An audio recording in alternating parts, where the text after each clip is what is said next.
তো hey guys, আসসালামু আলাইকুম। কি অবস্থা তোমাদের?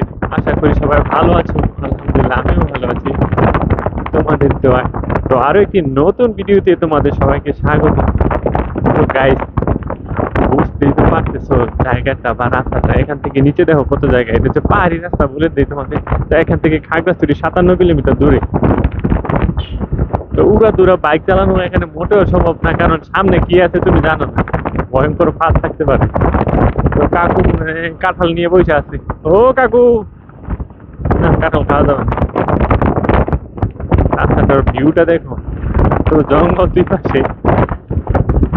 সামনে আরো সুন্দর সুন্দর জায়গা আছে। তো আমি নতুন নতুন ভিডিও দিব তোমাদের। যারা এখন পর্যন্ত আমার পেজ থেকে ফলো দেও নাই, তারা আন্তরিকভাবে বা তাড়াহুড়া করে কুইক করে ওয়াও করে একটা ফলো দিয়ে পাশে থাকো। আমি জানি না আমি কোথায় যাচ্ছি। আমি জানি কোথায় যাচ্ছি, কিন্তু কোন রাস্তায় যাচ্ছি ওইটা আমি জানি না। আমি যাচ্ছি হচ্ছে মূলত আমার এক আন্টির বাসা।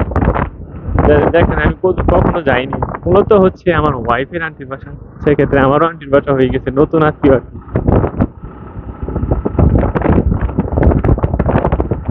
কোন জায়গায় এলাম? বাজার। পাহাড়িতে বাজার, ওয়াও, চারদিকে কাঁঠাল। এখান থেকে মিষ্টি নিয়ে নিলে ভালো হতো। মিষ্টির দোকান আছে। ও মানিকছড়ি যাবো, এটা হচ্ছে কোন জায়গা? Cold drink corner. চিনি না। দেখি আল্লাহ ভরসা। মানিকছড়ি কাঠ ব্যবসায়ী। এই মানিকছড়ি চলে এসে নাকি? তারই বিপদ। আমি কোনো বাজার টাজার না পেলে মিষ্টি টিষ্টি কিনবো কেন? কোনো কিছু ছাড়া তো যাওয়া যাবে না। আল্লাহ ভরসা, প্রয়োজনে খাগড়াছড়িতে নিয়ে আসবো, আগে যাই।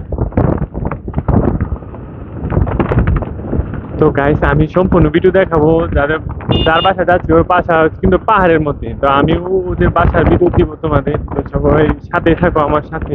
তো এই পর্যন্ত এই ভিডিও, পরবর্তীতে একটা নতুন ভিডিওতে দেখা হবে তোমার সাথে। Bye bye.